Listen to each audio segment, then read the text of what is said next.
están constituidos, qué es lo que hacen. Bueno, aquí el sector intercalado va a estar representado precisamente por las astas posteriores de la sustancia gris medular.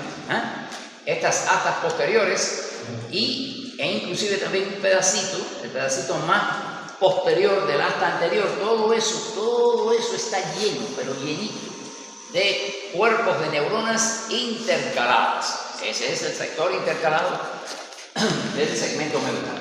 Sus astas posteriores con todos los elementos celulares que hay ahí. Y un pedacito primero que viene ahí, más posterior del asta anterior.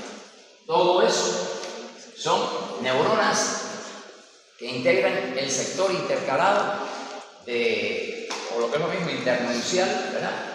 de la médula espinal, o sea, del sistema segmentario de la médula espinal. Entonces, muchas de estas neuronas, como dice aquí, reciben información por contactos sinápticos de las neuronas aferentes, ¿verdad? Las neuronas aferentes cuyos axones, la neurona aferente está aquí en un ganglio, ¿verdad? Como recordarán ustedes, el axón de ella entra por aquí y hace sinapsis aquí. Como muchas de estas neuronas reciben sinapsis, ¿verdad? De los axones de esas neuronas aferentes que están entrando. Ellas son las que agarran esa información y entonces tienen sus contactos para distribuir, de acuerdo a la información que entre, distribuir esa información por el camino correcto, ¿no? Para establecer la respuesta correcta que se tenga que dar, ¿verdad? Entonces, por eso, como dice ahí, muchas de esas neuronas reciben información por contactos sinápticos directos de las neuronas aferentes, ¿verdad? Y esos axones, esas neuronas que reciben eso, pues van a ser sinapsis, por ejemplo, con motoneuronas. Ustedes saben perfectamente bien que hay reflejos donde viene la información por una neurona aferente. La neurona aferente entra en contacto con una neurona intercalada y la neurona intercalada entra en contacto sináptico con una motoneurona. Y la motoneurona dispara una respuesta refleja, ¿verdad? Un reflejo. Estuvimos viendo esas cosas con anterioridad. Pero bueno, vamos a tener también que hay otras neuronas, hay neuronas intercaladas, ¿verdad? Que hacen esas conexiones, ¿verdad? Con sus neuronas motoras del mismo segmento y del mismo lado. Hay veces que cuando reciben esa información, de acuerdo a la categoría de la información que venga, la neurona intercalada que recibe eso puede que su contacto sináptico no lo haga con una motoneurona de acá, sino que lo haga cruzando la línea media y haga el contacto sináptico con una motoneurona que está en el asta anterior contralateral. O sea, que esos contactos sinápticos dentro del segmento pueden ser hechos, ¿verdad?, con las motoneuronas del mismo segmento, o sea, del mismo lado, del asta anterior del mismo lado, o algunas neuronas de esas tienen el axón más larguito, cruzan por aquí y hacen contacto sináptico por acá y se establece una respuesta refleja de este otro lado, ¿verdad? Esas posibilidades existen. Vamos a tener también que en algunos reflejos más complejos, pues algunas neuronas intercaladas van a recibir esa información y en vez de hacer contacto con una neurona de aquí o con una neurona de acá, pues su axón sale y asciende arriba y hace contacto con una motoneurona de un segmento más arriba o un segmento más abajo, de tendencia, de la respuesta que se quiera, o puede ser inclusive que cruce al otro lado, ascienda y haga contacto con una motoneurona de aquí o con una motoneurona de acá. O sea que, como ven ustedes, las neuronas estas intercaladas, que son las que reciben la información sensitiva, con sus axones pueden hacer conexiones múltiples, ¿verdad? Dentro del mismo segmento, del mismo lado, con las neuronas motoras, del otro lado, con las motoneuronas del otro lado, del mismo segmento, o pueden hacer contactos con motoneuronas que están del mismo lado, pero más arriba o más abajo en otros segmentos, homolaterales o contralaterales. Todas esas posibilidades hay. Precisamente por eso nosotros podemos hacer tantas respuestas, ¿verdad?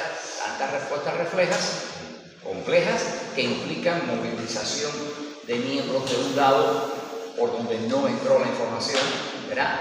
Pero por aquí, sin embargo, movemos este lugar y podemos hacer también movimientos de ese mismo lado, o sea que toda una serie de respuestas reflejas que se pueden establecer gracias a las conexiones que permite esto, ¿verdad? Y vamos a tener también otras neuronas intercaladas de estas que son las que conducen la información sensitiva, ¿verdad? Las distintas calidades de información sensitiva van a ser conducidas también hacia arriba, hacia los suprasegmentos, ¿verdad? Porque bueno, cuando a mí me pinchan con un alfiler o una aguja, yo siento el dolor, eso es porque claro, lo recogió una neurona aferente, lo entró al segmento medular correspondiente, lo agarró una neurona intercalada y esa neurona intercalada transmitió hacia arriba para que yo me entere de que me están pinchando ahí. Hay neuronas entonces intercaladas que su axón sale y asciende y llega hasta los suprasegmentos o hasta segmentos más altos, ¿verdad? Entonces, vamos a tener una variedad importante, ¿verdad?, de neuronas intercaladas de acuerdo a las conexiones que establecen. Entonces, siempre los axones de cualquiera de esas neuronas intercaladas que hacen conexiones aquí, que hacen conexiones acá, más abajo, más arriba, o que suben, esos axones nunca salen de los límites del sistema nervioso central.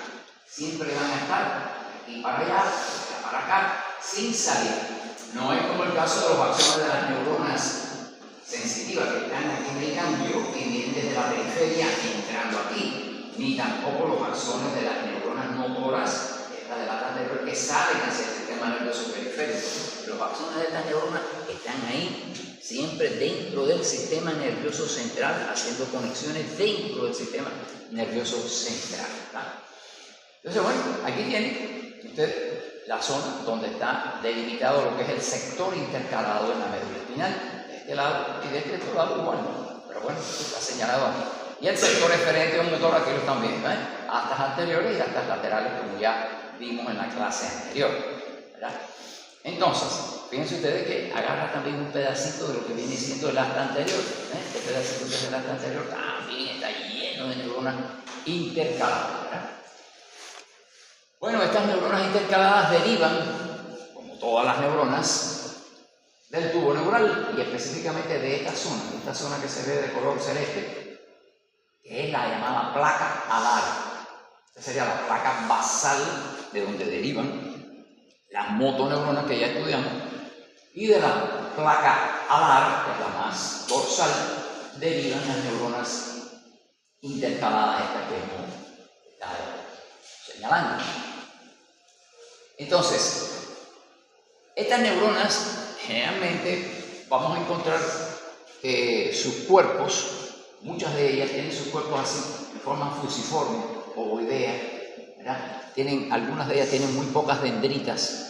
Claro, con esta coloración no se tiñen mucho las dendritas, pero bueno, su cuerpo es ovoideo y tienen escasas dendritas. Otras no, otras y generalmente son pequeñas y tienen axones, algunas de ellas tienen axones corticos, otras tienen axones más largos. Vamos a tener también algunas neuronas que sí tienen muchas dendritas, aquí están coloreadas las dendritas, ¿verdad? Axón. Algunas tienen axón cortico, hacen conexiones ahí cortico dentro del mismo segmento, otras las tienen un poquito más largo, otros tienen el axón mucho más largo, ¿verdad? Vamos a tener de distintos tipos.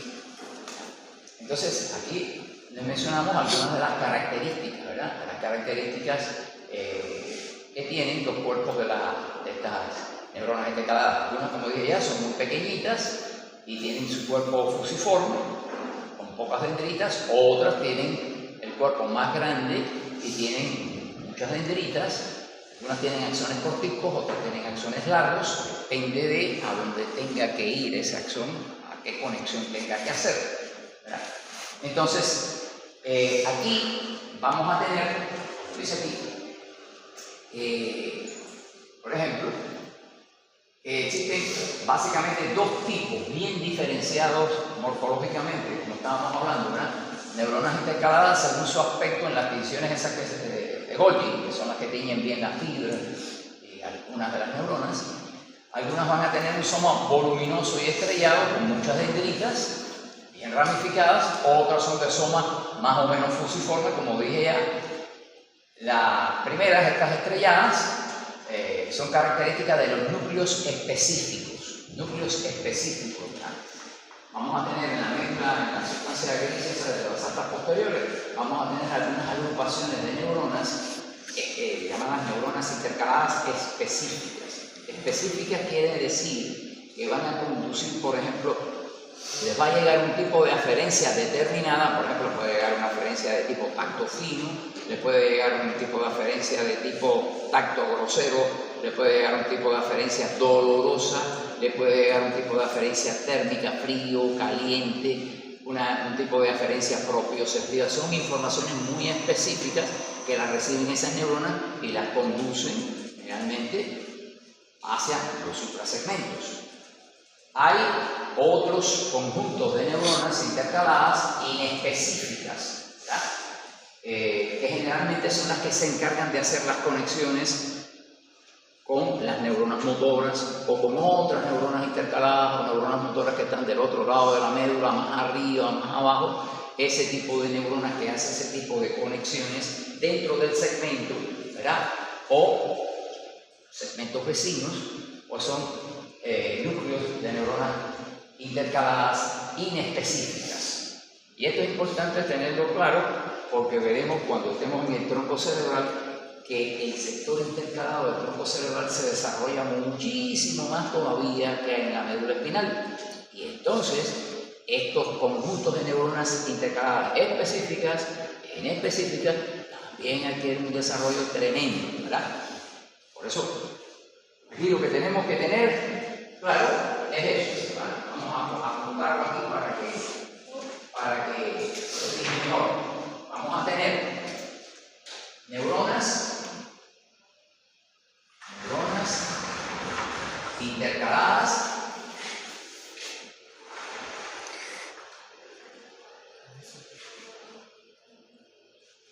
vamos a tener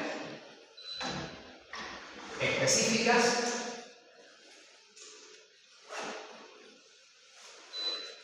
y neuronas intercaladas inespecíficas.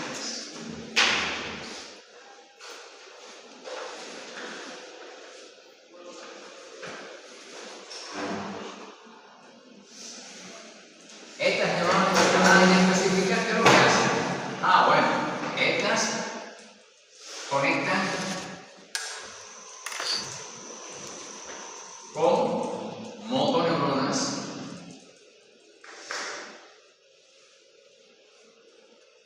del mismo segmento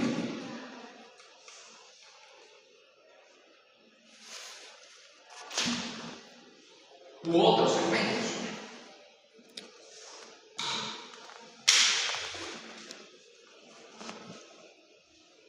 Puede que establezcan conexiones con neuronas intercaladas también del mismo segmento o de otros segmentos. Conectan algunas de ellas, conectan. Vamos a poner algo ahí para que se vea eso mejor. Conectan, de sinapsis por supuesto, conectan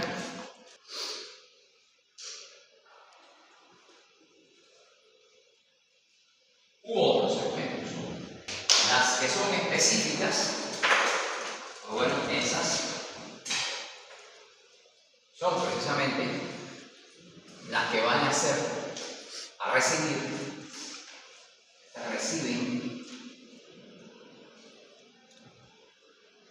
aferencias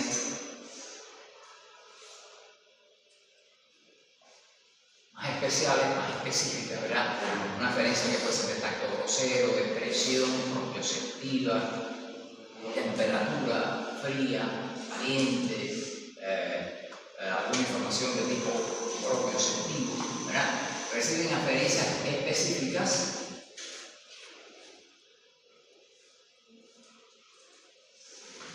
y las conducen a los suprasegmentos. Es decir, suprasegmentos, pero hablando del sistema nervioso suprasegmentario, sería ya, ¿verdad?, hacia la lámina cuadrigemia, hacia los circuitos por donde circula estos impulsos, ¿verdad?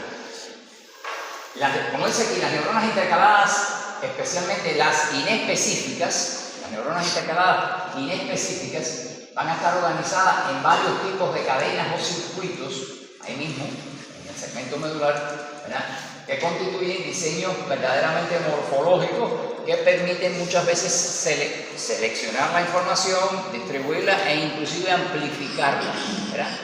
Se establecen muchos circuitos ahí dentro con estas neuronas que son intrasegmentarias, ¿verdad?, intercaladas intrasegmentarias, pues se producen muchos circuitos ahí de muchos tipos. Aquí nosotros les vamos a mostrar nada más que dos tipos de circuitos, ¿verdad? Hay un tipo de circuito que se llama la cadena abierta y la cadena cerrada. Son dos tipos de circuitos muy comunes. O sea, la cadena cerrada también recibe el nombre de circuito de retroalimentación, ¿verdad?, que son este que está aquí. Por ejemplo, la cadena abierta sería esto que estamos viendo, ¿verdad? Aquí entra la información, ¿verdad?, se hace un contacto sináptico con una neurona acá, intercalada. Esa neurona intercalada hace contacto con una motoneurona, pero a su vez le da una pequeña colateral a otra neurona intercalada que tiene al lado. Ella también descarga sobre la motoneurona, pero también le mete una colateral a otra. De manera tal que una información que entra por aquí puede provocar descarga de 1, 2, 3 neuronas intercaladas. Multiplicar la excitabilidad de esta motoneurona para que se produzca una descarga con suficiente eficiencia, ¿verdad? Entonces, esa es una cadena abierta. Hay otras que son circuitos de cadena cerrada, como este que está aquí, donde, por ejemplo, esta información que viene por una neurona aferente que entra aquí, hace sinapsis con esta neurona intercalada, pero fíjense lo que pasa. Esta neurona intercalada va a disparar aquí para excitar a la motoneurona, pero fíjense ustedes, una colateral de su axón gira hacia atrás y hace contacto con dos neuronas intercaladas. Y esas dos neuronas intercaladas que se excitan, las dos vuelven a descargar sobre esta misma neurona intercalada que fue la que le trajo la información. Y se forma aquí un circuito reverberante que permite estar descargando por un tiempo bastante prolongado impulsos nerviosos sobre esta motoneurona, manteniéndola excitada y manteniéndola descargando, ¿verdad? O sea, una sola información entra aquí y pone a funcionar todo un circuito que sigue funcionando por un tiempo determinado hasta que se agotan los neurotransmisores, ¿verdad? Pero le permite, ¿verdad?, un bombardeo sucesivo que hace que esa motoneurona pues tenga una respuesta mucho más intensa que lo que pueda haber sido una respuesta como esta, por ejemplo, que sí, se producen varias descargas sobre la misma motoneurona por cuenta de otras neuronas intercaladas, pero no es una cosa que continúa, depende de que siga entrando información. Aquí realmente con una sola información que entre, se puede mantener por un tiempo una respuesta importante de esta motoneurona.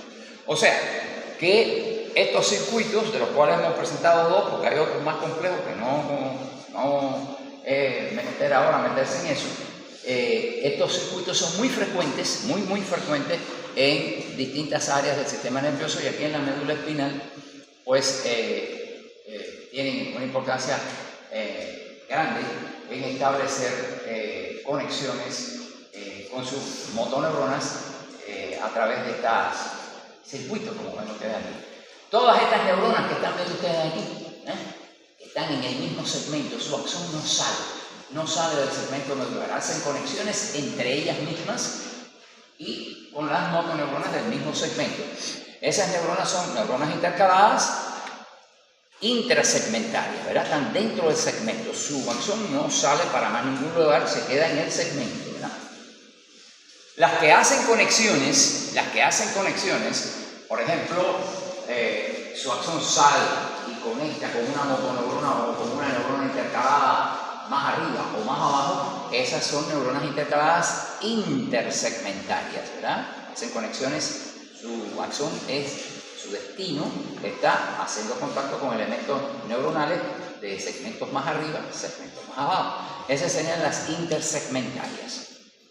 Aquellas neuronas intercaladas cuyos axones ascienden hasta el sistema suprasegmentario serían neuronas intercaladas específicas, ¿verdad? Son neuronas intercaladas suprasegmentarias, o sea, de acuerdo al destino que tenga el axón de la neurona, las podemos clasificar en neuronas intercaladas intrasegmentarias, intersegmentarias y suprasegmentarias, de acuerdo al destino que tenga el axón de la neurona intercalada. Bueno, ahí está el circuito cerrado, ahí le estábamos notando, y aquí le estamos hablando más acerca del sistema del circuito cerrado de retroalimentación reverberante, ¿verdad? Que una sola información pues pone a funcionar a muchas neuronas intercaladas que se autoestimulan, ¿verdad?, unas a las otras, haciendo muy prolongada la excitabilidad de esta motoneurona que está aquí. Bueno, aquí precisamente estamos, esto que acabé de decir de las neuronas intercaladas intra, inter y suprasegmentarias lo tenemos aquí. Por ejemplo, como pueden ver, estas neuronitas que están aquí, son neuronas intercaladas intrasegmentarias, establecen contacto, reciben su información aferente y establecen contacto entre ellas mismas dentro del mismo segmento. Puede ser homolateral o contralateral. Podrán ver ustedes también el término ipsilateral. Ipsilateral quiere decir homolateral, del mismo lado, ¿verdad? Este término lo pueden ver en los libros de anatomía, neurología, lo pueden ver. Y es, para que no lo conozcan, homolateral quiere decir el mismo lado, ¿verdad? Homolateral es sinónimo de ipsilateral.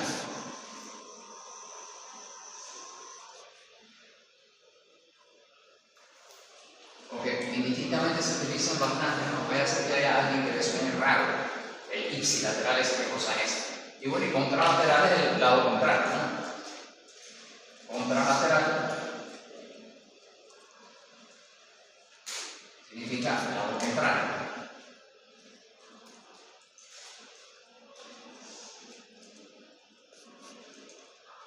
Entonces, como pueden ver, hay neuronas intercaladas intrasegmentarias que establecen sus conexiones intersegmentariamente de forma homolateral o de forma, o sea, homolateral o ipsilateral y contralateral. Que son intercaladas intrasegmentarias. Estas lo hacen de este mismo lado, como las neuronas de este lado, lo hacen del mismo, o sea, del lado contrario, pero en el mismo segmento. Ahí tienen esa, ¿verdad? Estas otras que están viendo aquí, por ejemplo, esta, están viendo aquí, en este segmento, por donde le entra la información a través de una neurona aferente, inclusive, ¿ves? En el caso de la neurona aferente le da una colateral y la excita. Pero ¿a dónde es el destino de su acción? La acción va a llevar esto fuera del segmento más arriba a otra neurona intercalada de un segmento más arriba. Esta neurona intercalada no es intrasegmentaria, es intersegmentaria porque conecta al segmento de entrada de la información con un segmento más superior. En este caso puede ser que sea un segmento más inferior también, pero bueno, ya está puesto el ejemplo con un segmento más arriba. Y esta neurona a su vez pues le manda entonces una descarga a la motoneurona esta que tampoco pertenece a ese segmento. Como ven ustedes, una información que entra por este segmento pues puede provocar una respuesta motora de un segmento diferente. Y eso ocurre con mucha frecuencia en muchos reflejos, actividades reflejas que nosotros realizamos. Bueno, esa es la neurona intercalada intersegmental, ¿verdad? Un ejemplo de ella.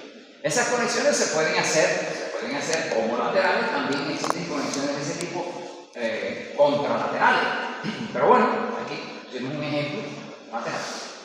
Entonces, estas otras neuronas intercaladas que estamos viendo aquí, vean que su axón sale del segmento y asciende. Esa flecha quiere decir que sigue hasta los suprasegmentos. Esas son neuronas intercaladas suprasegmentarias. Eso quiere decir que la información aferente que entró por aquí información aferente que entró por aquí, pues es una información que es específica, es una referencia muy específica y la están conduciendo a los suprasegmentos.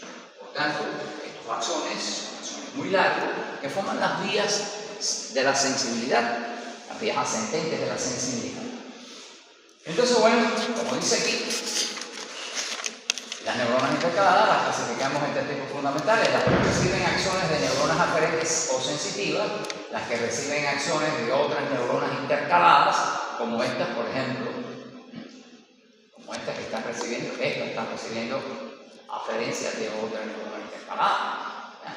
Las que reciben aferencias de neuronas aferentes, ¿ya? Y las que reciben acciones de neuronas suprasegmentarias. Esas no están señaladas ahí, porque hay informaciones que vienen desde el cerebro, desde los suprasegmentos, hacia neuronas intercaladas que están en la médula espinal, y como esas fibras vienen bajando desde los suprasegmentos, hacen contacto entonces con neuronas intercaladas para regular, para modular a voluntad las respuestas que nosotros hacemos, ¿verdad? Esas neuronas que reciben, esas neuronas intercaladas que reciben los axones desde estructuras suprasegmentarias, bueno, van a tener una función de regular la respuesta de acuerdo a los comandos que nosotros enviemos, ¿verdad? Por tanto, vamos a tener que, atendiendo a sus conexiones aferentes, las neuronas intercaladas las podemos clasificar en esos tres tipos: las neuronas aferentes, o sea, que reciben acciones de neuronas aferentes o sensitivas, las que reciben acciones de otras neuronas intercaladas, y las que reciben acciones de neuronas que están en los suprasegmentos. Son distintas maneras, ¿verdad? Distintas maneras de clasificarlas tomando distintos puntos de vista. Un punto de vista es cómo establecen las conexiones, si las establecen dentro del mismo segmento o si las establecen entre segmentos diferentes. Esa es una manera de clasificarlas. O si las envían hacia los suprasegmentos, el destino de su acción. Esa es una manera de clasificarlas. Otra manera de clasificarlas es de acuerdo a si reciben información que venga de los suprasegmentos o que la información venga de segmentos sensitivos como este. En fin, son formas de clasificar a puntos de vista para clasificar a estas neuronas. ¿No ven aquí? Según el destino de su acción, podemos clasificar a las neuronas intercaladas, las que terminan en el sector motor del segmento donde está su cuerpo, ¿verdad? ¿No? Las neuronas intercaladas terminan en el sector motor donde mismo está su cuerpo. Bueno, entonces las que terminan en el sector motor del mismo lado, pero ipsilaterales, contralaterales, ¿ya? Lo que habíamos dicho. Otras terminan en el sector motor de otros segmentos, ¿verdad? Como esta que está aquí. Otras terminan en el sector motor de otros segmentos, generalmente contiguos, cercanos. También entre ellas, unas pueden ser ipsilaterales, otras pueden ser contralaterales también. Las que terminan en los suprasegmentos, que serían estas, son sale, asciende hasta el cerebro, ¿verdad? Bueno, esas serían, por supuesto, suprasegmentarias. Pueden ser homolaterales o contralaterales. Aquí estas serían contralaterales, dirigiendo su acción hacia, esta sería ipsilateral, esta sería contralateral. De acuerdo con esta última clasificación, el sector intercalado de un segmento cualquiera está constituido por tres tipos de neuronas intercaladas que forman tres tipos de sistemas anátomo-funcionales importantes. Las neuronas intercaladas intrasegmentarias, cuyo axón no sale del segmento, establecen conexiones ya sea con motoneuronas del mismo segmento, homolateral, contralateral, o establecen contacto entre ellas mismas, neuronas intercaladas intrasegmentarias, que pues, se ponen en relación la información aferente con que entra ahí teniendo un segmento con el sector motor del mismo segmento de forma ipsilateral o contralateral, ¿verdad? Y como ven ustedes, eso se hace muchas veces con contactos multisinápticos, contactos multisinápticos que pueden ser de cadena cerrada, abierta, como ya habíamos visto. Bien, ese es un tipo. Las neuronas intercaladas intersegmentarias, que nos permiten a nosotros tener una respuesta. Por ejemplo, a mí me hincan en esta parte del cuerpo, me hincan, la información me entra por aquí, lo agarra esta neuronita intercalada que está aquí y esta neuronita intercalada que está aquí, intersegmentaria, porque su axón asciende, hace contacto con otra neurona intercalada de un segmento más arriba que le manda una orden a una motoneurona para que mueva entonces un músculo que tiene que ver con la entrada de esta aferencia. Puede ser que también esta información dolorosa que entró aquí haga contacto también con otras neuronas intercaladas que puedan movilizar su axón, o sea, que tienen su axón que se dirige hacia un segmento más abajo, y este segmento más abajo puede hacer contacto con una motoneurona de un segmento de más abajo y a la vez movilizar un músculo de un segmento más abajo. Por ejemplo, el ejemplo clásico que yo creo que otra vez se lo he puesto aquí. Usted va caminando descalzo y pisa un vidrio. Cuando usted hace así que pisa el vidrio, le sintió dolor, pero enseguida ya la pierna viene por aquí arriba. ¿Qué fue lo que pasó? Entró por una neurona aferente que tiene que ver con la planta del pie. Eso entra al segmento S1. Ese lado. Ok, al entrar en el segmento S1, eso lo reciben neuronas intercaladas. Por supuesto, hay neuronas intercaladas que van a llevar eso allá arriba para que usted se entere de que rompió la planta del pie, hizo un vidrio. Pero a la vez, se hace contacto con otras neuronas intercaladas que van a tener que conectar con segmentos que están más arriba. ¿Para qué? Para conectar con motoneuronas que van a mover el pie. Yo le voy a hacer así, lo voy a retirar, pero no solamente voy a hacer eso, yo voy a contraer la pierna y la voy a flexionar. E inclusive el músculo, la coxa también la flexiona un poco. O sea que yo hago todo esto como lateralmente, del mismo lado por donde entró la información. Todo eso es por neuronas intercaladas suprasegmentarias que ascienden y establecen contacto con los sectores motores de segmentos de más arriba, que mueven músculos que pertenecen a esos segmentos. Pero no solamente pasa eso, esa entrada dolorosa que llegó ahí, no solamente va a hacer contacto con esas neuronas intercaladas de ese lado, sino que a otras neuronas intercaladas van a cruzar la línea media y van a movilizar a otras neuronas intercaladas que tenemos en este lado de otros segmentos medulares, porque cuando yo hago así, me quedo parado en esta pierna, porque si no, me caigo, ¿verdad? Y para poderme quedar parado en esta, le tengo que contraer el cuádriceps, son segmentos del 2, del 3 y el 4 del lado derecho. Por tanto, esa información tiene que pasar para este lado.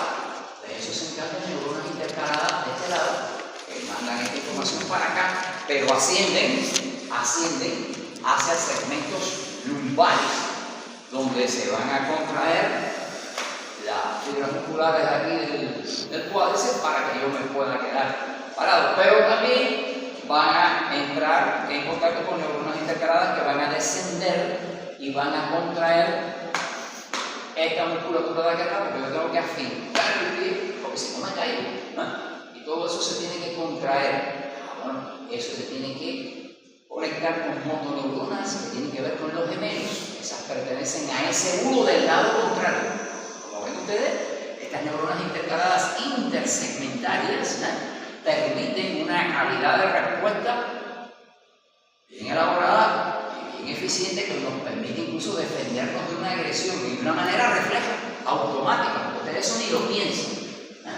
O sea que son circuitos neuronales que se establecen gracias a estas neuronas del sector intercalado, que tienen conexiones intersegmentarias e intrasegmentarias, como pueden ver. La importancia que tiene. Bueno, ahí tienen un ejemplo de las neuronas intercaladas intersegmentarias y qué importancia pueden tener con estos ejemplos, ¿verdad?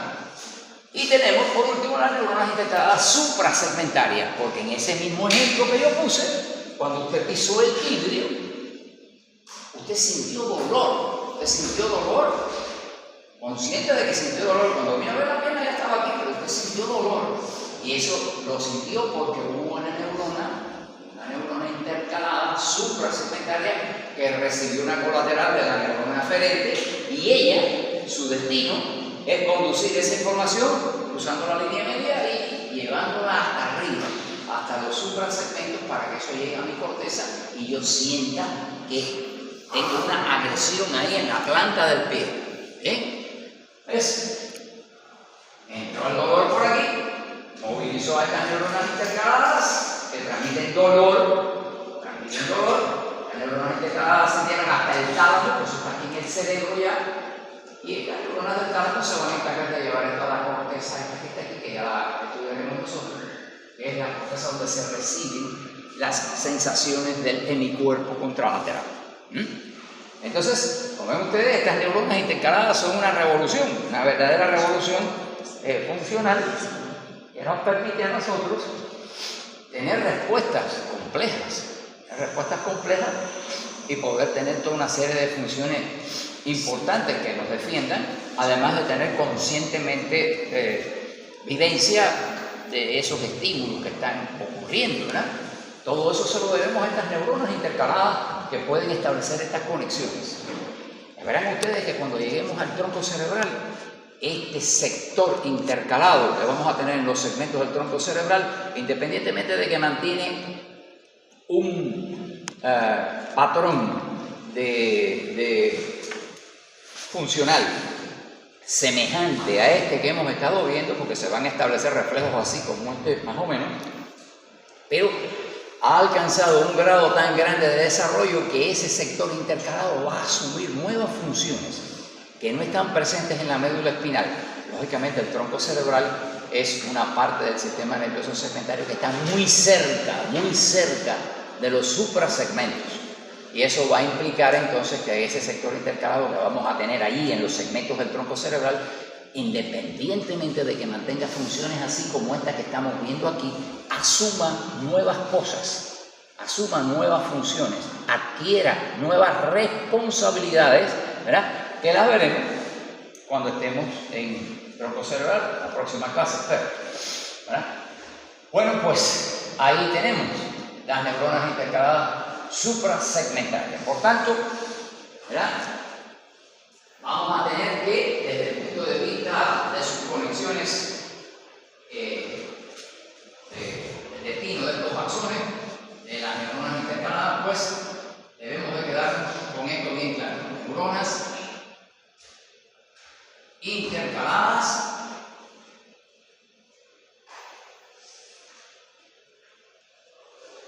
intrasegmentarias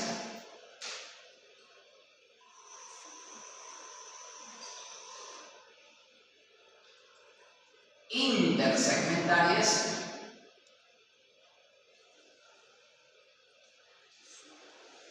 y suprasegmentarias.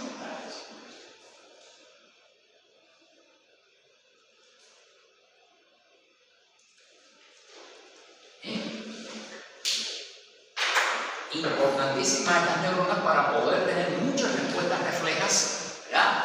Involuntarias y respuestas reflejas condicionadas, ¿verdad? Donde tiene que llegar la información al cerebro y el cerebro es el que va a determinar una conducta ulterior a la llegada de esa respuesta, ¿verdad? Por eso, como dice aquí, las neuronas intercaladas estas suprasegmentarias que dan información hasta los suprasegmentos, ¿verdad? Pues van a tener una gran importancia en la integración de la conciencia y de la formación de reflejos condicionados, ¿verdad? Porque, por ejemplo, eso de reflejos condicionados, los reflejos condicionados son diferentes de los reflejos que hasta ahora hemos visto nosotros, ¿verdad? Nosotros hemos estado viendo reflejos que se producen como el reflejo miotáctico de estiramiento muscular que exploramos en clínica con el martillito de reflejo, como este reflejo, ¿verdad? Que tiene que ver con los pulsos neuromusculares, ¿cierto? Es un reflejo segmentario ahí que se produce de una forma totalmente involuntaria. Es un reflejo incondicional. Incondicional. Si yo hago así y me doy cuenta y toco aquí una llama, un fuego, quemo o me pincho, retiro, toda esa respuesta es involuntaria. Respuesta de face, es un reflejo incondicional. Ahora bien, hay reflejos condicionados, donde van a trabajar neuronas de estas que llevan información aquí arriba y eso va a permitir aprender a tener respuestas. Inclusive, por ejemplo, no sé si habrán leído o habrán escuchado, habrán visto un documental o alguna cosa de estas. En la antigua Unión Soviética, cuando empezaba la Unión Soviética, hubo un científico muy importante que se llamaba Ivan Petrovich Pavlov. Ivan Petrovich Pavlov, neurofisiólogo, empezó a investigar respuestas de estas, de reflejos condicionados, por ejemplo, con perros. Por ejemplo, le hacían al perro una intervención quirúrgica, después le sacaban una fístula del estómago, o sea, un trayecto, un conducto con una manguerita que salía del estómago, ¿verdad? Se ponía en una bolsita ahí para recoger la secreción gástrica. Bien.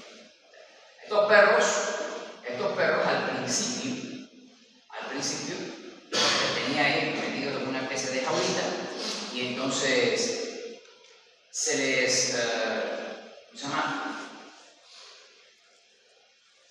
se les presentaba el alimento, se le abría una puertecita y se les ponía el alimento ahí. Cuando ellos veían el alimento, pues lógicamente iban a buscar el alimento y empezaban a comerse. Después de hacerle varios días ese tipo de prueba, pues hacían lo siguiente: sonaba un timbre.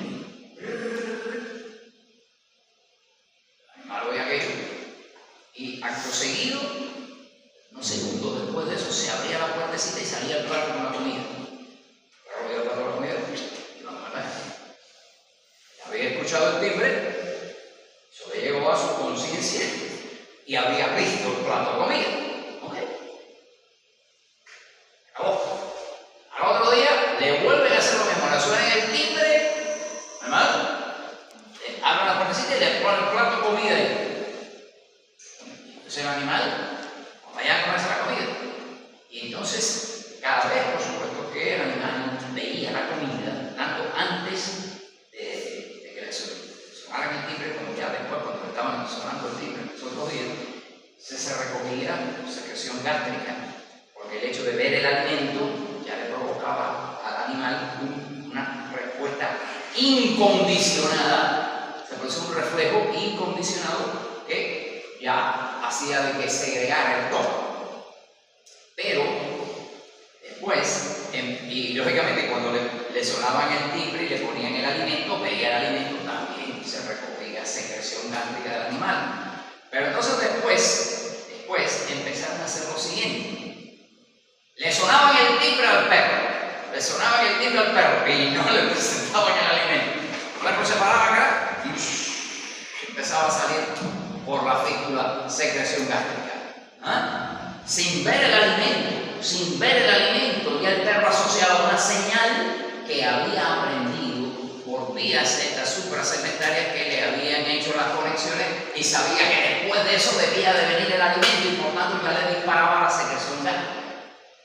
Esos son reflejos condicionados, ¿verdad? Y el primero que demostró eso fue Iván Petrovich allí en la extinta Unión Soviética, ¿verdad? Con este tipo de cosas. Por tanto, las neuronas intercaladas, estas de conexiones suprasegmentarias, son muy importantes para la elaboración, la integración en la conciencia de estas informaciones que permitan desarrollar reflejos condicionados. Entonces, bueno, eso era el ejemplo que yo quería poner.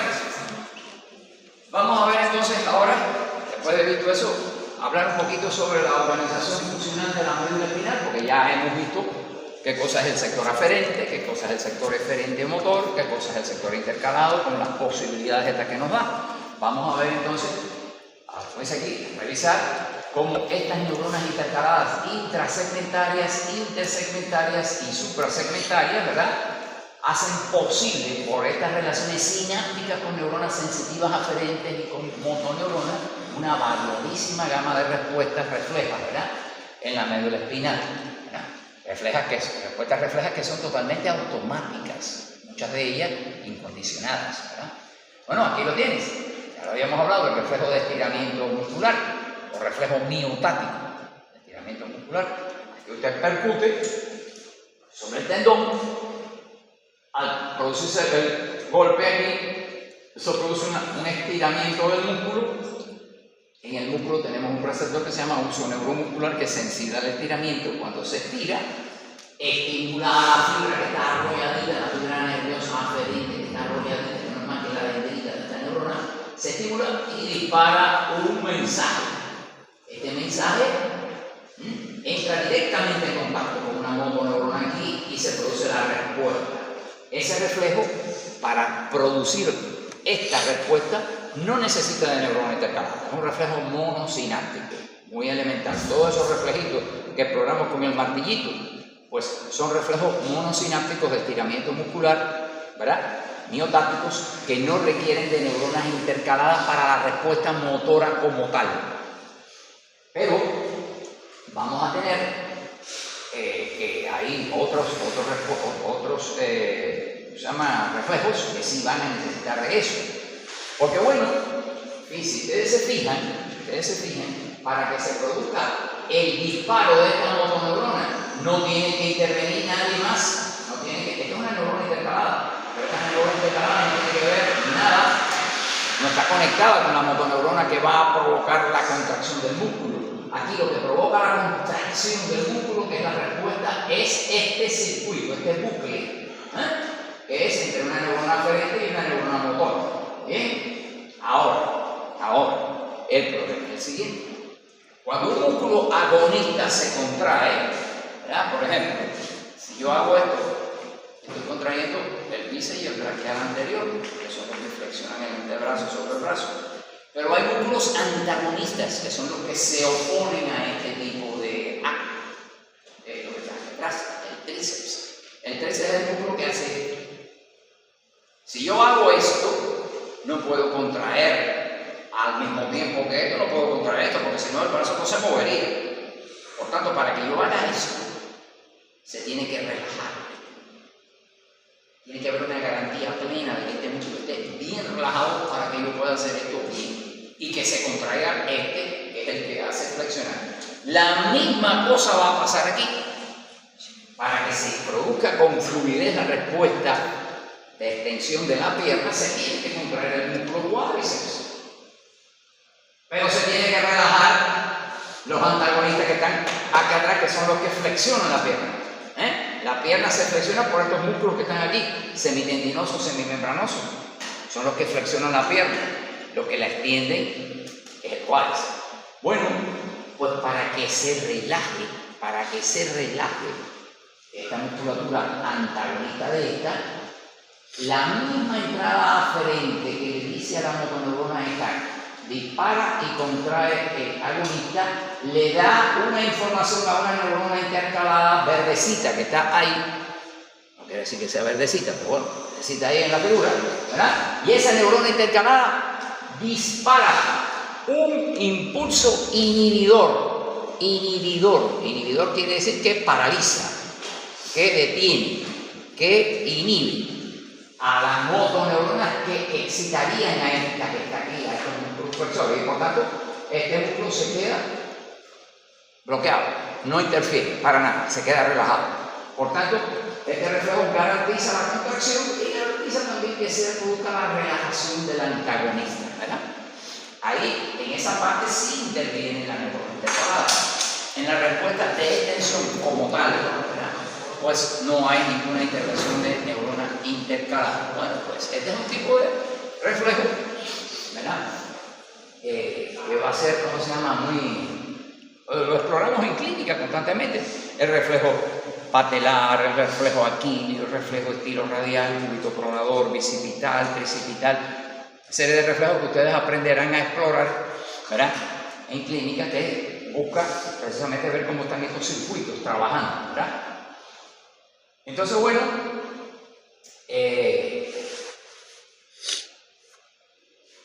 Existen a veces situaciones en las cuales,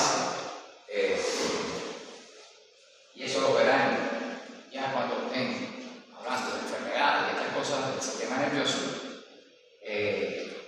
cuando se producen lesiones del sistema nervioso donde hay una hiperexcitabilidad de las motoneuronas gamma. Recuerden que hay unas motoneuronas aquí que se llaman motoneuronas gamma, ¿no? Aquí no hay ninguna de ellas reflejada. En las astas anteriores hay motoneuronas alfa, que son las que inervan, como esas dos motoneuronas alfa, que son las que inervan las fibras musculares extrafusales, esqueléticas, contráctiles del músculo. Pero recuerden ustedes que el pulso neuromuscular tiene unas fibritas chiquititas que se llaman fibras intrafusales, que son las que son sensibles al estiramiento. Entonces, esas fibritas también se pueden contraer para regular vamos a decir, la excitabilidad del uso neuromuscular. Entonces, haciendo que este uso neuromuscular sea todavía más sensible a un mínimo estiramiento, ¿verdad? Entonces, cuando se producen en algunos procesos patológicos, se produce una hiperexcitabilidad de las motoneuronas gamma, que son las que generan esas fibras intrafusales, pues los usos neuromusculares están perennemente acortaditos. Y al estar acortaditos, porque están contraídas sus fibritas, ese uso neuromuscular es mucho más sensible a cualquier estiramiento, por mínimo que sea. Y se produce entonces una respuesta exagerada, se produce un reflejo exagerado, una hiperreflexividad. Entonces, cuando generalmente se producen lesiones del sistema nervioso que producen una hiperexcitabilidad de las motoneuronas gamma, ¿verdad? Entonces se producen respuestas reflejas exageradas. Estos reflejos que exploramos, como ese que está ahí, están hiperexagerados, ¿verdad? Hay una hipertonicidad gamma, ¿verdad? En este caso,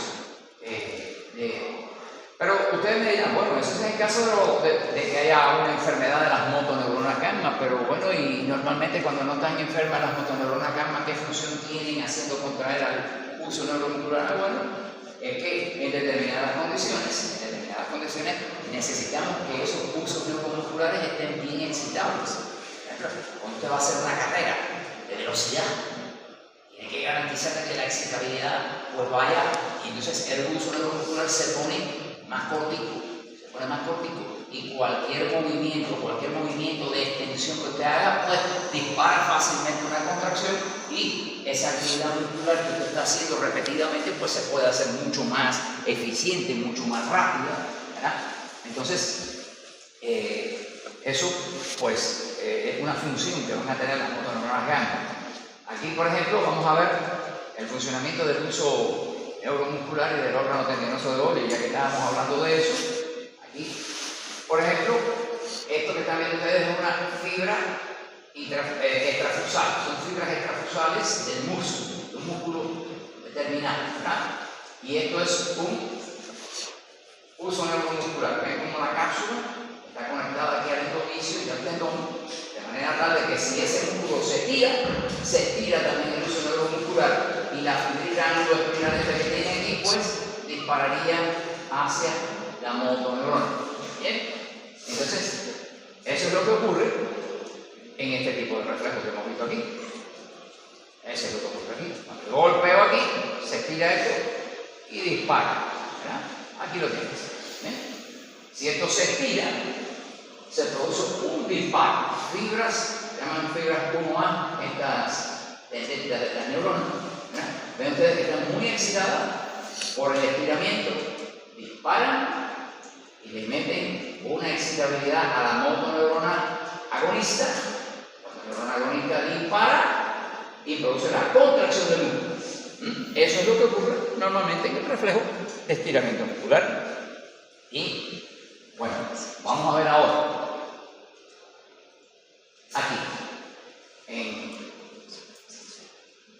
cuando se produce una contracción voluntaria por descarga excitadora procedente de la corteza motora sobre la motoneurona alfa, en este caso se está produciendo una cosa diferente. El ejemplo que yo le puse, usted está haciendo una carrera y esa carrera la está haciendo porque le está mandando órdenes de la corteza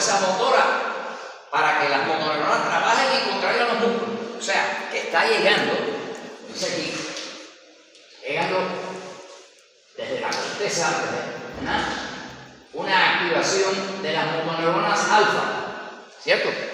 Entonces, las motoneuronas alfa están descargando sobre las motoneuronas, perdón, sobre sus fibras musculares extrafusales para que se contraiga el músculo, ¿verdad? Entonces, en este caso, cuando se produce una contracción de este tipo, ¿verdad?, procedente de la corteza motora sobre la motoneurona alfa, solamente se va a excitar las motoneuronas alfa, las que tienen que ver con la contracción del músculo, ¿verdad? Solo se excita esa motoneurona y no se excita la motoneurona gamma. La gamma no se tiene que excitar para eso. Entonces ahí va a permanecer relajado el uso neuromuscular, va a permanecer relajado porque no está siendo estirado el músculo. El músculo lo que se está es contrayendo, y a él, al uso, lo que lo excita es el estiramiento. Ahí lo que se está produciendo es contracción, por lo tanto el músculo, el uso neuromuscular está en reposo. Ahora está descargándole su motoneurona alfa, haciéndole que se contraiga. Y las intrafusales están en reposo. Ahora bien, vamos a ver. Cuando entonces la descarga que viene de allá arriba es mucho más intensa, va a venir de descarga a las motoneuronas alfa, pero también descarga a las motoneuronas gamma, las que contraen al uso neuromuscular, y entonces se van a después una descarga de las motoneuronas alfa, que contraen al músculo, y de las motoneuronas gamma, que contraen al uso neuromuscular. Bueno, pues si se pone así más cortico el uso neuromuscular, se va a hacer mucho más sensible al estiramiento. Y por eso se va a ocasionar aquí una actividad mucho más fuerte, ¿verdad? Entonces hay una coactivación gamma, porque no solamente se está activando desde la corteza a las motoneuronas alfa, sino a la gamma también. Y por tanto, las fibras del uso neuromuscular están participando, contrayéndose, haciéndose más sensibles a los estiramientos que toda esta actividad está produciendo.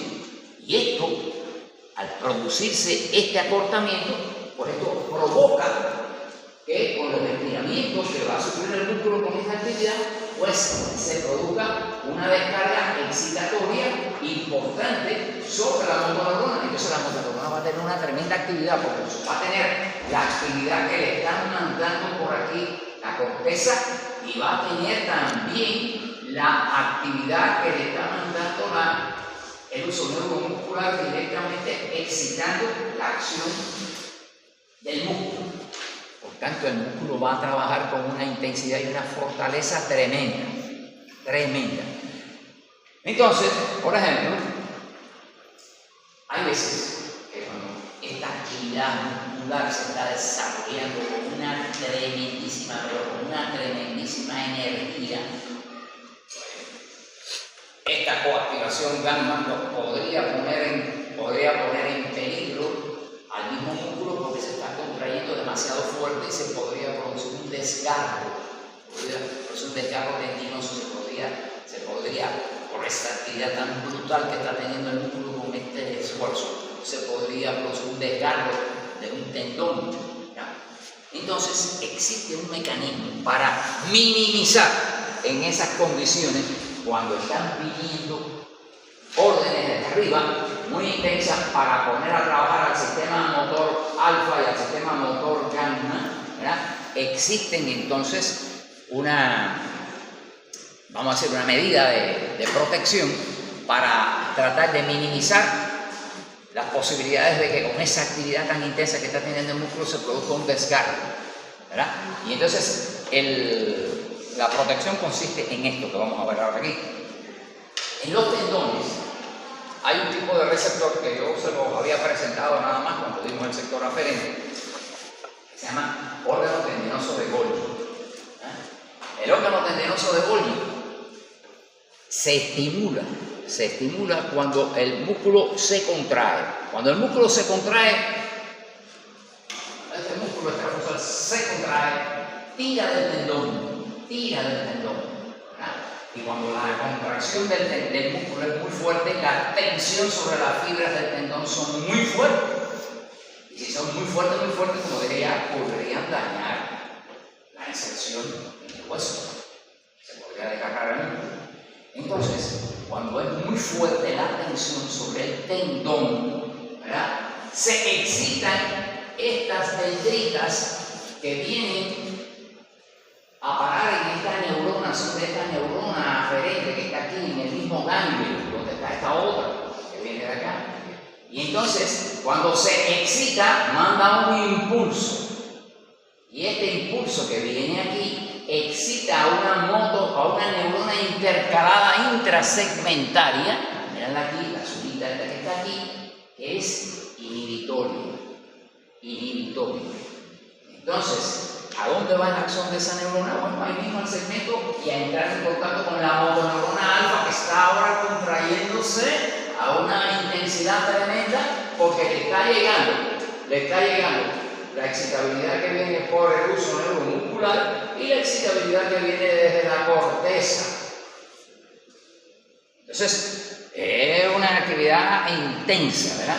Entonces, para proteger al músculo, que no se produzca un desgarro, o por lo menos tratar de que no se vaya a desgarrar el músculo, el tendón ahí, no se vaya a desprender, pues entonces este reflejito se dispara y al incidir aquí, como es una neurona intercalada inhibitoria, pues, y estas informaciones, las que le están llegando a esta motoneurona por aquí, del uso neuromuscular, y las que le están llegando desde la corteza motora, estas dos, esta roja que viene bajando por aquí y esta azul que viene del uso neuromuscular, son excitatorias, pues lógicamente, si vamos a tener que sobre esa motoneurona, ¿verdad?, están llegando dos informaciones que le están excitando a la motoneurona y pudieran producirle un daño a la inserción. Si al mismo tiempo le llega entonces otra información que es inhibitoria, que trata de neutralizar un poquito esto, pues digamos que ahora la descarga no va a ser tan intensa, y el tendón pues va a estar protegido de una tensión muy grande.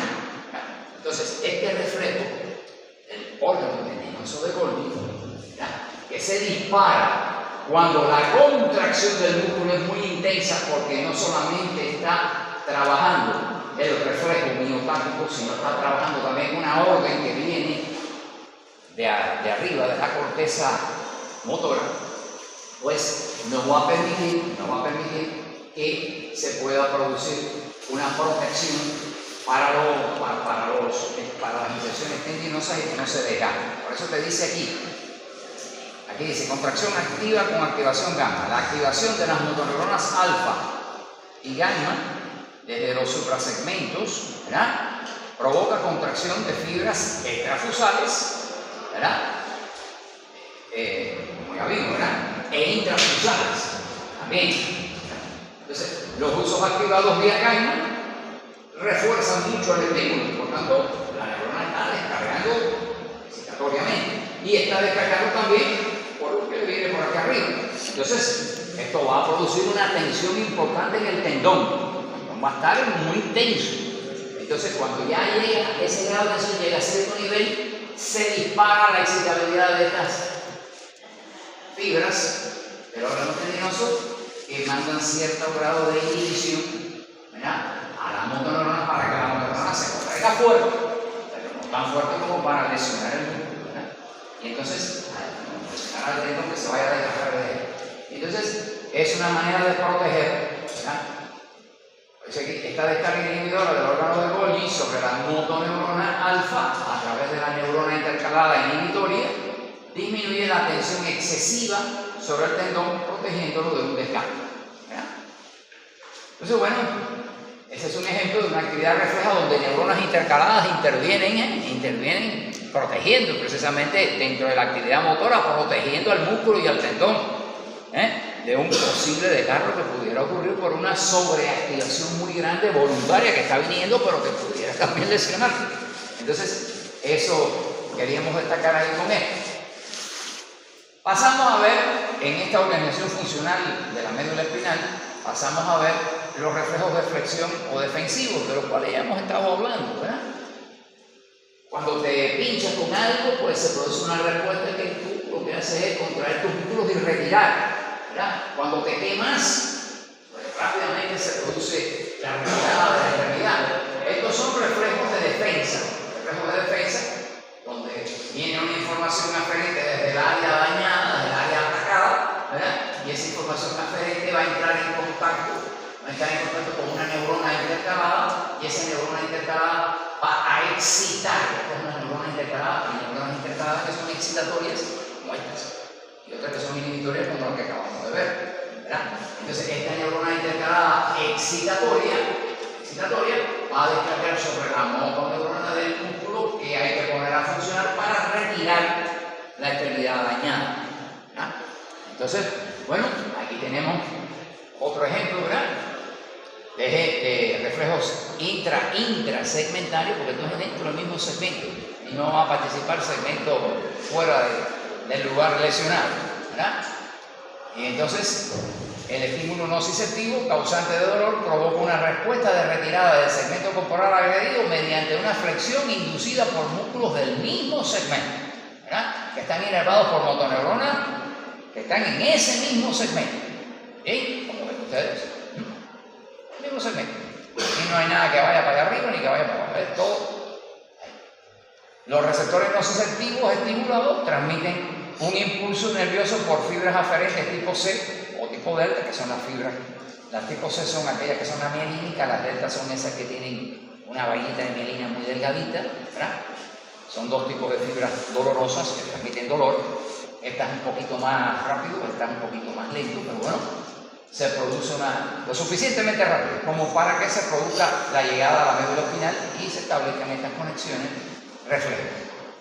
Estos reflejos son totalmente involuntarios, son incondicionados. No son como los reflejos que Pavlov demostró, donde por una información previa ya yo sé qué cosa es lo que va a venir. Eso implica un fenómeno, ¿verdad?, de aprendizaje donde están involucrados elementos del cerebro, la corteza cerebral. El perro, cuando aprendió que después de que sonado el timbre le presentaban el plato de comida, aunque le sonaran el timbre y no le presentaran el plato de comida, ya empezaba a segregar porque ya sabía que venía el alimento ahí, ¿verdad? No solamente le segregaba saliva, se llama jugo gástrico, sino saliva también, ¿verdad? Entonces, esos sí son reflejos condicionados. Antes, cuando el animal no había aprendido que después de la señal del timbre venía el alimento, pues bueno, sonaba el timbre que sonaba, pero no asociaba eso con el alimento, pero haciéndoselo repetidamente, llega un momento que el animal aprende, ¿verdad? Y ahí esas informaciones repetidas, asociadas de esa manera, pues llegan a producir un reflejo condicionado que cada vez que viene una señal anunciadora, antes de que venga el estímulo verdadero que va a producir la respuesta, ya la respuesta se está produciendo porque ya hay una conexión. Esos son los reflejos condicionados que investigó Pavlov, ¿verdad? Pero este tipo de reflejos no depende que trabaje esto allá arriba, nada. Eso sencillamente es más. Una persona que tenga una lesión de la médula espinal, le voy a poner un ejemplo que es muy frecuente. Una persona que tenga un accidente de tránsito, choca, se mete contra un árbol ahí, y entonces su columna vertebral hace así, y una vértebra se desplaza hacia detrás, en la región dorsal. ¿Y quién está detrás de los cuerpos vertebrales ahí en la región dorsal? ¿Quién va por ahí? Si se va ese cuerpo vertebral, apachurra a la médula espinal y le hace un churro. Eso equivale a como si lo hubieras cortado con una faja, igualito. ¿Sí? Se queda toda la parte de la médula espinal para abajo desconectada totalmente. O sea, está inmóvil, no siente, no se puede mover, no siente nada en las extremidades de aquí para abajo, no siente nada, no puede mover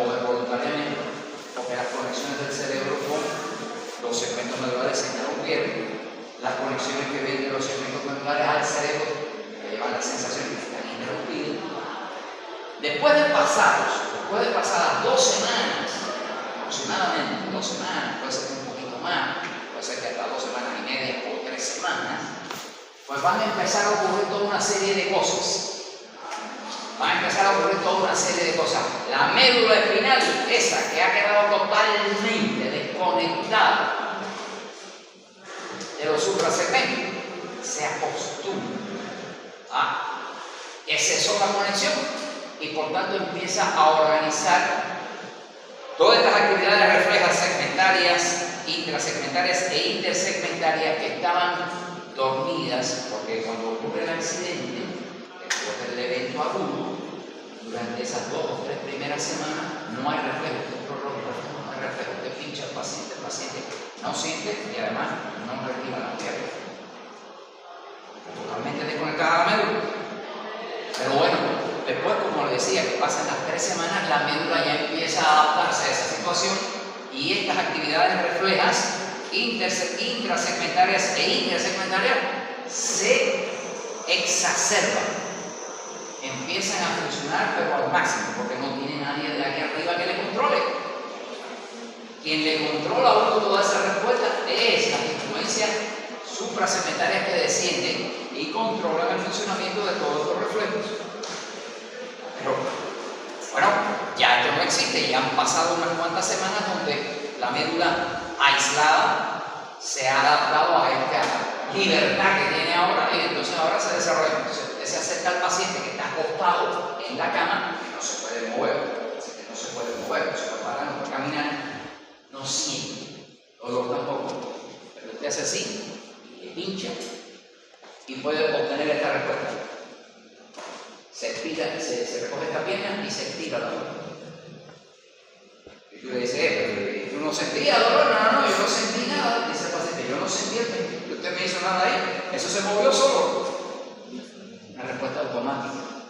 Estos mecanismos reflejos intersegmentarios están funcionando de forma totalmente descontrolada. Hay veces que con un estímulo que ni siquiera es agresivo, es un roce así en la piel, pues es suficiente como para que se dispare la respuesta.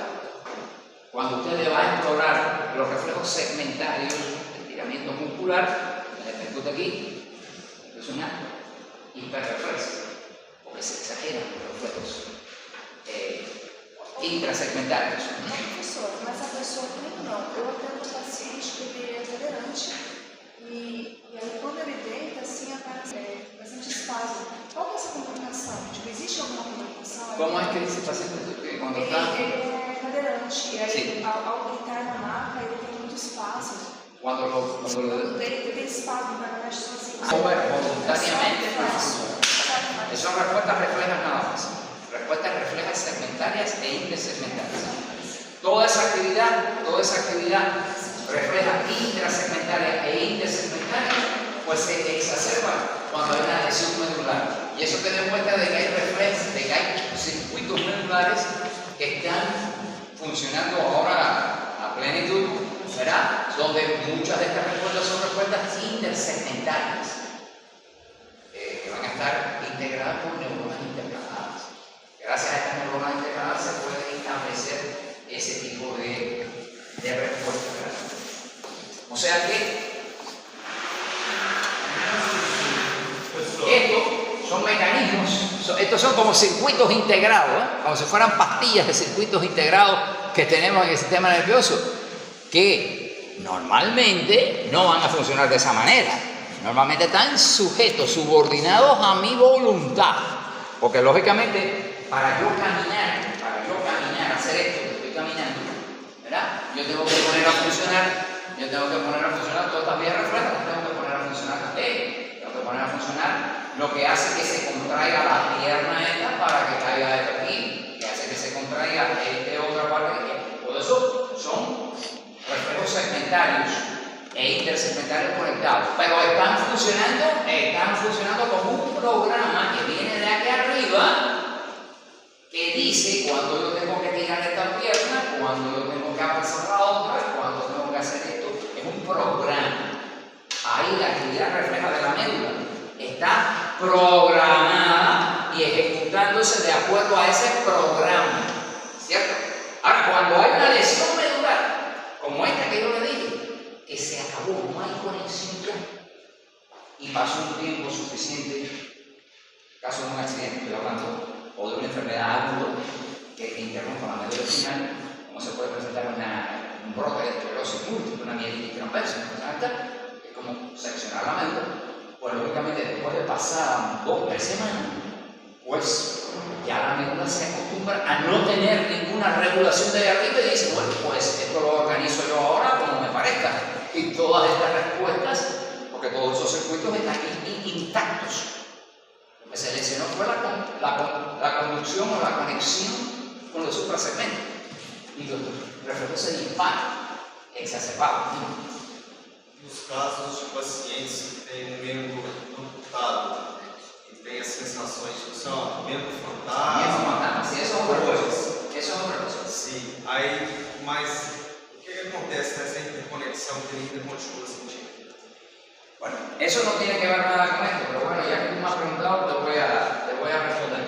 Mira, el caso de una persona que tenga, porque bueno, tiene que ver de cierta manera, vamos a verlo, voy a explicar. Él me pregunta qué es lo que pasa, qué es lo que acontece cuando una persona que pierde una pierna, ¿verdad? Después de pasado unos días, semanas, cicatrizó todo, a la persona le parece que tiene la pierna ahí, le parece que está ahí, como bien, bueno, no hay pierna y sin embargo le parece que tiene la pierna ahí. Le llaman el síndrome del miembro fantasma, porque el tipo no está ahí, sin embargo parece que está. ¿Por qué cosa es eso? Vamos a ver. Bueno. Vamos a representar aquí la pierna. ¿Ya?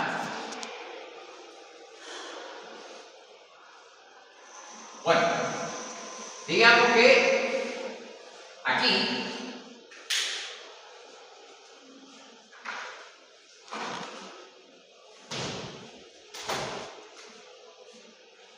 perdió la pierna por aquí, digamos, ¿no?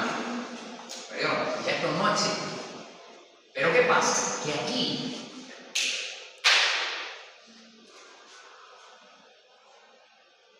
vamos a poner a la médula antes, la médula espinal, el segmento medular de ese lugar, de esta persona, cómo estaban las cosas antes de ocurrir el daño. Vamos a ver, ¿qué aconteció? Bueno, aquí está la médula espinal. Bien, las neuronas aferentes que tienen que ver con la sensación esa están en el ganglio de la raíz posterior. Eso no lo ha perdido este señor, ¿verdad? Pero lo que perdió fue la pierna, no perdió esta parte del sistema nervioso, eso está aquí arriba. Ok, entonces aquí hay una neuronita aferente, entra aquí. Y ella se distribuye su dendrita por el sistema nervioso periférico hasta llegar aquí y recoger la sensibilidad de determinada zona de esa pierna, ¿cierto? ¿Me siguen? Sí. Bien, ok. Esto es antes de que ocurra el accidente de perder la pierna. Entonces, digamos que esta sea una neurona que dolor, por ejemplo, recoge dolor de aquí, entra aquí. Entonces, el axón de esa neurona aferente entra en contacto con esta neurona intercalada que está aquí, suprasegmentaria, que cruza la línea media y asciende por aquí por una que se llama espinotalámico lateral. Y esto llega al cerebro. Esto llega aquí al cerebro de la persona, ¿verdad? Llega aquí a esta circunvolución. Primero llega al tálamo y del tálamo llega aquí. La persona siente cualquier cosa que le hagan ahí. Perfecto. Ahora, desgraciadamente esta persona pierde la pierna. Acabó. Ya no hay más pierna. ¿Y qué pasa ahora? Bueno, aquí se cicatriza esto, un muñón aquí. ¿Qué? Y cuando pasan unos días, pues entonces estas terminaciones que están ahí, vamos a decir, el proceso de cicatrización está están inmersas en ese proceso de cicatrización, pues todo esto empieza a excitar a estos dendritas y se empiezan a disparar impulsos. Vamos por aquí, y llegan a esta neurona intercalada. Y esa neurona intercalada, desde que nació la persona, está conectada con esta neurona aferente. Y lo que le llegue de esa neurona aferente es dolor. Es dolor. Y ella lo que tiene que hacer es transmitir esto allá arriba. Y que llegue arriba. Y entonces a la persona le parece que tiene eso ahí, todavía tiene la pierna, pero la pierna no está. Porque la parte del sistema nervioso que conduce y transmite este tipo de información, esa conexión existe y se está transmitiendo desde aquí, se están produciendo estímulos que van por esta vía, y por el hecho de estar así, esto ya está conectado. Además, aquí arriba, te voy a decir algo. En esa parte de la corteza, vamos a ver si nosotros vamos a tener tiempo de llegar a eso. Este curso no es muy largo, pero bueno. A ver, en el cerebro, en esta parte de la corteza, está aquí, hay una representación del hemicuerpo contrario. Aquí está representada, por ejemplo, una cara grandota, una hemicara. Aquí está representada una mano, está representado el tronco, está representada una pierna.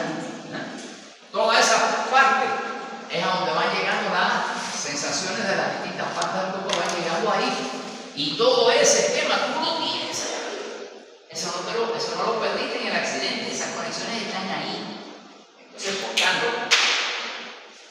cualquier estímulo que pueda venir de aquí reciente al accidente, pues te puede estimular esta conexión que llega a este esquema corporal que tú tienes ahí arriba, y a ti te parece que tienes la pierna ahí, que de ahí te están mandando información. Esa es la explicación de por qué se produce. Claro, eso con el tiempo se va perdiendo, y esto ya deja de mandar, ¿no? Y no se produce más. Pero hay un tiempo donde la persona te parece que tiene ahí la pierna todavía y no tiene nada. Esa es la explicación. Pero viste, eso es, porque hay neuronas intercaladas aquí que están conectadas con esas neuronas aferentes, y lo que esas neuronas aferentes te traen, ellas, su responsabilidad siempre es transmitirla a una frecuencia determinada, dolor, ¿no? Y que llegue a la parte correspondiente de la pierna que existe allá arriba, pero que abajo ya no existe. ¿Te das cuenta? Y entonces se registra que es esa parte del cuerpo la que está recibiendo la información, una parte que ya físicamente no existe, pero que está en el mapa de tu sensibilidad, y toda la vía de conducción nerviosa existe todavía. ¿Ok? Bueno, tiene su relación con el método de la neurona intercalada, pero bueno, nos desvío un poquitito, ¿no? Pero bueno, ya que me preguntan, pues quería aclararle esa situación. Bueno, pues los reflejos estos defensivos, de presión, de defensa, son muy importantes, como ven ustedes. Bueno, señores, miren, vamos a terminar este reflejo y les voy a dar un receso, ¿verdad? Miren, el reflejo extensor cruzado es otro reflejo, respuesta de defensa, de flexión de un lado y extensión del otro, que es ese mismo reflejo de defensa que yo les dije cuando vamos caminando descalzo y pisamos un vidrio y que hacemos esto. Esto trata de representar eso mismo. Fíjense ustedes. Aquí la persona con la pierna derecha pisa un clavo, se hincha, y eso le produce un estímulo que entra aquí. Y mira con cuánta gente entra en contacto a nivel segmental. Entra en contacto con neuronas que tienen que ver con la excitación, ¿verdad?, de la musculatura que retira el pie y que retira el muslo. Pero es que esos músculos pertenecen a otro segmento distinto. Este es el segmento S1. Estos músculos que están aquí no son del segmento S1. Estos músculos que están aquí, que flexionan la pierna, no son del segmento S1, son del segmento. Este segmento, este que está aquí, que retira el pie para arriba, este es del segmento L5. Estos que están aquí son del segmento L4, L3, L2, más arriba. Esa información tiene que pasar por neuronas intercaladas intersegmentarias a segmentos que están más hacia arriba, para que la persona pueda retirar el pie, retirar la pierna y el muslo.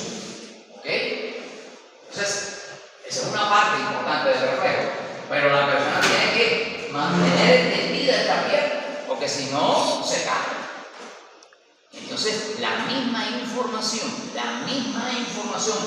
dolorosa que provocó todas estas respuestas, ¿verdad?, motoras del mismo lado, también va a provocar que del lado contrario de la médula espinal, por conexiones a través de otras neuronas intercaladas, se produzca en otros segmentos, porque estos segmentos también son segmentos lumbares, ¿verdad?, lumbares y sacros, pero también se tiene que contraer el gemelo se tiene que contraer para que empiece a fin, que venga ahí, ¿verdad? Incluso los glúteos también se tienen que contraer también, para que la cadera quede firme y no se doble. Por tanto, todo eso tiene que subir para allá y excitar motoneuronas. Y lógicamente todo eso es gracias a neuronas intercaladas que conectan con los respectivos segmentos. Entonces, este reflejo se llama un reflejo de defensa también, que se llama reflejo extensor cruzado. Extensor cruzado, extensor ¿por qué? Porque independientemente de que yo haga una triple flexión porque flexiono el pie, flexiono la pierna y flexiono la coxa. Tres cosas. Triple flexión. Independientemente de que la respuesta de defensa es esa, se produce una respuesta extensora cruzada de la otra pierna que se contrae para que no me caiga. Por eso se llama reflejo extensor cruzado. Se produce una respuesta de triple flexión del lado agredido, pero con una extensión de la musculatura antigravitatoria del lado contralateral. Y eso es gracias a las neuronas intercaladas, que es intersegmentaria. Ese es el mismo reflejo que un hombre medular, como ese ejemplo que yo le puse, que lleva más de 3 semanas con una sección medular, tú le tocas la planta del pie, a veces ni siquiera con un pinchazo, sino tocándosela nada más, ese mismo reflejo se dispara. Si te hace así, recoge la pierna y estira la otra. Tú le dices, ¿cómo fue que tú pudiste hacer eso si tú no te puedes mover? El paciente te dice, no, eso se movió solo. Y además no sentí nada. Eso se movió solo. Yo no sé por qué se movió. Porque están trabajando los circuitos neuronales de la médula espinal, están trabajando de forma totalmente autónoma, de forma totalmente automática, ¿verdad? Esa es la razón, ¿verdad? Entonces, bueno, ahí está explicado con lujo de detalle todo eso que yo acabo de decir, está explicado con lujo de detalle, lo pueden leer y revisar ahí, tienen también este ejemplo aquí que ilustra eso mismo, ¿verdad? Ahí lo tienen. Por eso, esto que acabo de decirles, en el hombre con sección medular traumática o patológica, después de pasado el periodo conocido por shock medular es la etapa esa inmediata, por ejemplo, la persona tuvo un accidente o por una enfermedad desmielinizante que se instala de forma brusca, aguda, que se llama mielitis transversa, ¿verdad? Se queda desconectada la médula no responde a nada. No siente nada el paciente, no produce ninguna respuesta, no hay reflejo, está en shock. La médula está en shock, está desconectada. Se llama shock medular, durante el cual los segmentos distales a la sección medular no muestran signos de actividad segmentaria como intersegmentaria. Los reflejos segmentarios como el de flexión o defensivo y los reflejos miotáticos de estiramiento muscular que ya vimos entran en una actividad exagerada. Aún eso sería ya después de pasado el shock medular, entran en una actividad exagerada, aún en respuesta a mínimas estimulaciones no susceptivas. Al principio, cuando están en shock medular, nada de esto funciona. Pero ya cuando pasa un periodo determinado, que pueden ser 2 semanas, 2 semanas y media, 3 semanas, depende de qué cosa es lo que provocó la lesión aguda, ¿verdad? Pues todo esto entonces que había desaparecido se dispara. Esa facilitación de las neuronas intercaladas intra e intersegmentarias puede avanzar a grados tales que es posible originar vías nuevas de excitación de otras neuronas motoras no usuales en la vía de ese reflejo, ¿verdad? Porque, por ejemplo, estos pacientes tienen un gran problema para defecar. y para evacuar la vejiga.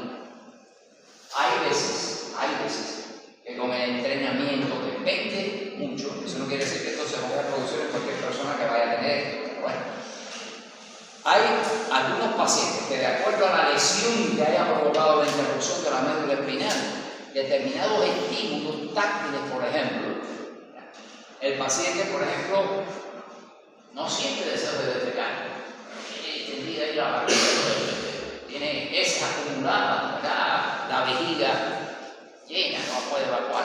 Entonces muchas veces se puede lograr con entrenamiento, bueno, sientan al paciente en el sanitario y entonces con estímulos que se le hagan, estímulos táctiles que se le hagan en toda esta zona, pues esos estímulos entran a la médula sacra y disparan las conexiones reflejas que tienen que ver con la relajación del músculo detrusor, que se produzca la contracción del músculo detrusor de la vejiga y que se produzca el reflejo de la defecación. Entonces se puede producir una descarga masiva, tanto urinaria como fecal.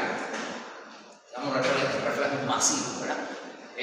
Por reorientación. No quiere decir que todos los pacientes que tengan una lesión de este tipo van a poderse lograr hacer eso, pero en algunos de ellos, de acuerdo a cómo esté la lesión, el tiempo que lleva, pudiera ser posible eso, porque eso se ha visto que ocurre, y es lo que quiere decir esto, que esa facilitación que tienen las neuronas intercaladas, que están desconectadas de los controles suprasegmentarios, ¿verdad?, puede avanzar a grados tales que es posible originar vías nuevas de excitación. Tú toques ahí y que se dispara un reflejo de micción, un reflejo de defecación, que eso normalmente no ocurre. ¿Sí? Inclusive en el hombre, toda esa manipulación, independientemente de que el hombre no sienta nada, puede ocasionar incluso erección y hay veces puede ocasionar eyaculación. Se disparan todos esos reflejos medulares que tienen que ver con la médula sacra que está desconectada. Por eso es posible originar vías nuevas de excitación de otras neuronas motoras no usuales en la vía de este reflejo, porque ahora la médula, señores, está totalmente desconectada y ahora la médula pues se dedica a organizar las aferencias y esas respuestas reflejas las orienta de acuerdo a su... Ella es la que decide ese problema. Esto que está aquí arriba no puede decidir nada porque está desconectado. Entonces, eso es algo que se puede ver y se ha visto en pacientes que tienen lesiones medulares. Y lo que nos está demostrando es este tipo de organización que tenemos en la médula espinal de funciones reflejas. ¿Estamos viendo? Hay un reflejito que se llama reflejo cutáneo vasomotor segmentario, que comprende dos tipos de respuesta, la vasoconstrictora y la vasodilatadora. Por ejemplo, si usted agarra un trozo de hielo, lo agarra casi con la mano, al principio, o lo pone sobre una área de piel, al principio, esa área palidece notablemente, se pone pálida, fría y pálida, ¿verdad?